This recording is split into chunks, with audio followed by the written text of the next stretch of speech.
In this week's Sepik Mission news, students show gratitude to teachers at Kreer SDA Primary School.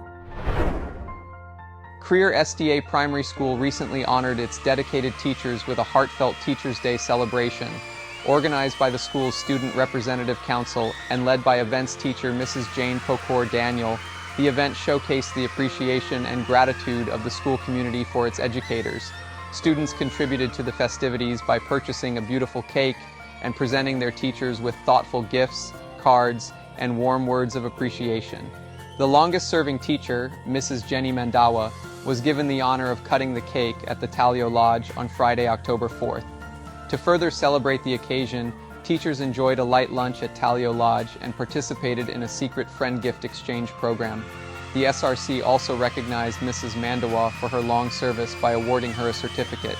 Mr. Tom Sauma, the teacher in charge of Kreer SDA Preparatory School, was also honored with a certificate for his exceptional punctuality. The Parents and Citizens Chairlady, Miss Sarah Akut, expressed her gratitude for the wonderful team of teachers at Kreer SDA Primary School and praised the students for organizing such a memorable event.